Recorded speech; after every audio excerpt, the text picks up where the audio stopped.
What we have here, ladies and gentlemen, is a grandfather clock, believed to be late 19th century. So we'll start the bidding at £100. Do I hear £100? 100. Do I hear 110? Yes, actually. Gentlemen, the cricket jumper. 150. Do I hear... 200. 500. 5,000. Is that enough? Listen, mate. Well done for winning the clock. Well done. Best man won. Haha! It's mine at last. Hello and welcome to another Big Finish review. In this Big Finish review, I'll be looking at the start of the new Master Trilogy, Doctor Who, and You Will Obey Me. April is a massive month for Big Finish in terms of Doctor Who sort of fanness. Because obviously we have the start of the Master Trilogy, which sort of leads up to the big summer blockbuster audio, The Two Masters. We've had the release of Nightshade, which I will be reviewing very soon, and obviously the continuation of the Fourth Doctor adventures in the term of Legacy of Death, continuing the Jonathan Morris sort of two-parter sort of story going on. Now, this time last year we had the Locum Doctors trilogy, which was a massive letdown if you ask me, and I'm sort of scared that this sort of trilogy will fall down the same pattern. And this story itself has been getting very diverse reviews. It's been getting 6 out of 10 to sort of 9 out of 10 sort of range. And Alan Barnes isn't particularly one of my favourite writers. I think, I don't hate his stories and I don't love them. Well, in terms of his Doctor Who ones, I do love his Jago and Lightfoot ones. But in terms of Doctor Who, it sort of ranges from average to good. Really, there's nothing spectacular with his stories. So in this review you'll be finding, where do I stand with this audio? Is it a good start to a trilogy, or is it just a bit of a... Right then, for the cover art we have the 5th Doctor there in his season 21 get-up. We've got a barn roof with a hole in, which will become very apparent in episode 3. We've got the good old crispy Master, and we have the TARDIS roundos there with the Master's grandfather clock. There, obviously, we have the Doctor Who banner there. Then we have the spine, and for the back, so do feel free to pause to know what this story is about. Of course, we have the cast listing there, and you can now taking a look at the booklet. We have the next instalment of the Master Trilogy, Doctor Who Vampire of the Mind by Justin Richards, featuring the 6th Doctor and the Alex McQueen Master. So that should be quite an interesting one. We have advertisement for Doctor Who magazine, production credits, and of course the reversible cover. And the disc art is exactly the same as... You might be wondering, is this better than the Peterloo Massacre? Because since I reviewed the Peterloo Massacre, my rating for the Peterloo Massacre has changed, because it's gone up to a 10 out of 10. I can't find anything wrong with it. Does Doctor Who and You Will Obey Me follow the same streak? Is it on par? Answer: no. It's an odd story because it's completely different to what I was expecting and what the cover suggests. If you're expecting a story to feature the Master heavily within the story, you can think again, as he barely features within the first 2 episodes, which you could sort of say is a negative, but in my eyes, no. Because the story keeps you gripped throughout with this great mystery to where is the Master. The story has some great unexpected twists with you thinking, oh, that's going to be the Master reveal, but it turns out to be something completely different. And the story certainly keeps you guessing throughout the story, so it definitely keeps you on your toes throughout the first couple of episodes. Part 1 is probably my favourite out of the 4 episodes what feature within this story, because it has this great mystery vibe with a slight gothic edge, with having this quite a haunting graveyard scene.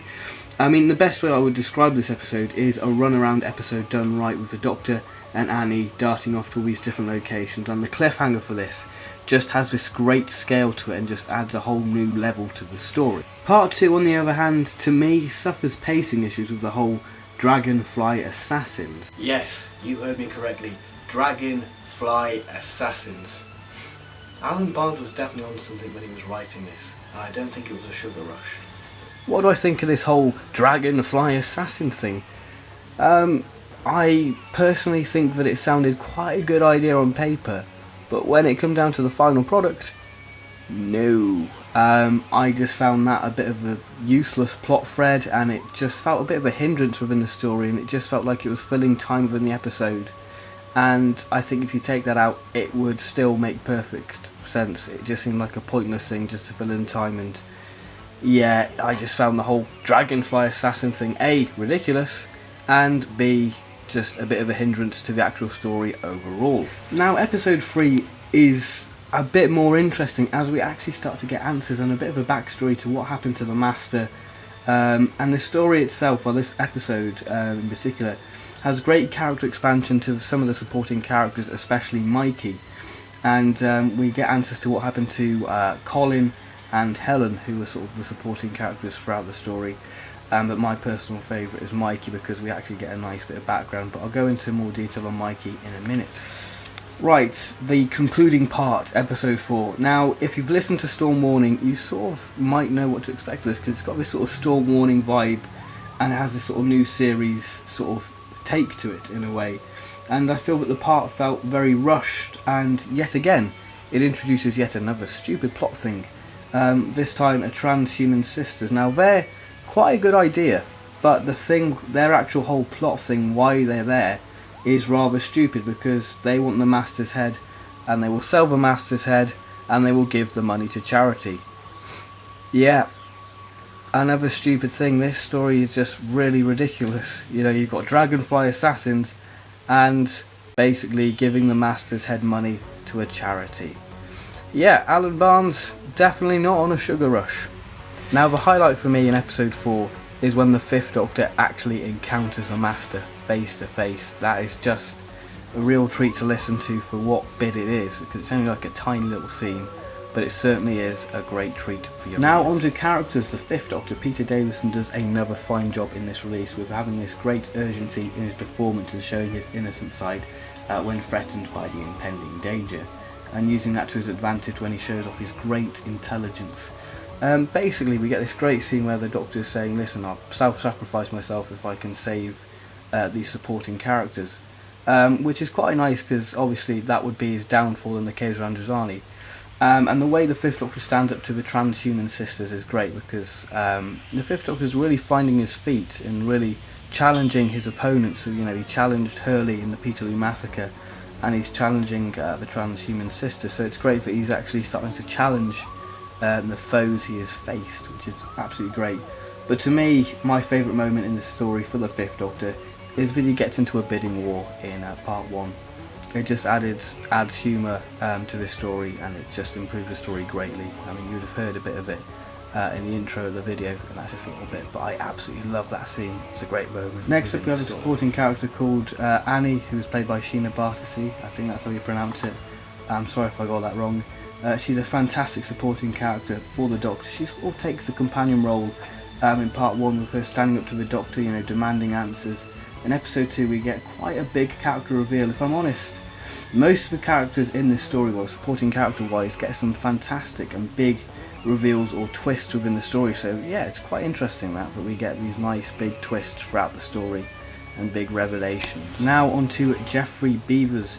Now, with him not featuring as much as I would have liked to have him featuring within the story, with this being sort of the first solo time the 5th Doctor's encountered the Master, Geoffrey Beevers does a superb job with him, with us hearing glimpses of his devilishly sinister laugh in the first 2 episodes, which just sends shivers down the spine.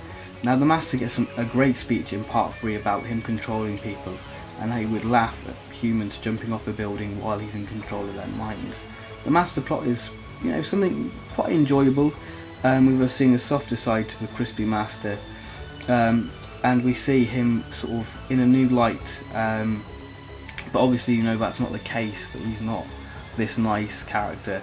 You know, the way he manipulates characters is just great, and this story sort of gives us an origin to the Geoffrey Beevers Master, which is quite nice for box set fans, so you can sort of understand how the Peter Pratt Master sort of became the Geoffrey Beevers Master. Right then, on to Colin, played by Alex Foley. Okay, where to start with him? I found him rather annoying and just seemed a bit of a filler character, and wasn't someone I cared about, and I didn't feel like he pushed the story forward.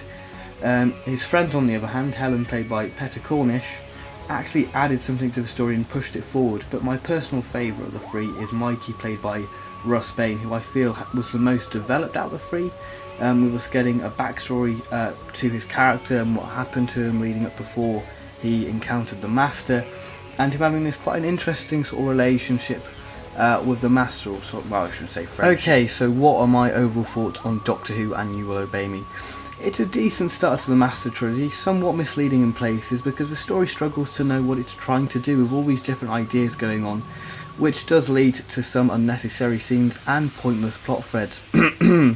Dragonfly assassins. Yes, that's all I need to say. Yes. But on the plus side, let's be positive. The sound design is great, the music is just superb. Great performances by Peter, Jeffrey and Sheena. An interesting take on a timey-wimey story, and credit must be given to Alan Barnes for being experimental with it not being a traditional Master story. So, like I said, this story just struggles with it doesn't struggle with ideas, but it struggles to know what it's doing with all these pointless plot threads, pointless characters and some unnecessary scenes. So what would I rate this story? I mean, I sort of want to give it a 7, but for now I'm going to give it an 8 out of 10. I think when I re-listen to it, it will be a 7 out of 10, but for now I'm going to stick with an 8 out of 10. When I look at the two Masters, I will look at all 3 stories and I will say which is the best and which is the worst. So yeah, an interesting start. It's pretty decent, so I sort of do like it. I mean, it's above average with it being an 8 out of 10. But that might change in a couple of months when I go back and re-listen to it to sort of evaluate the Master Trilogy as a whole. So thank you very much for watching this review, and I'll see you in my review, whatever that will be. So thank you very much for watching, and I'll see you in my next video. So yeah, bye bye.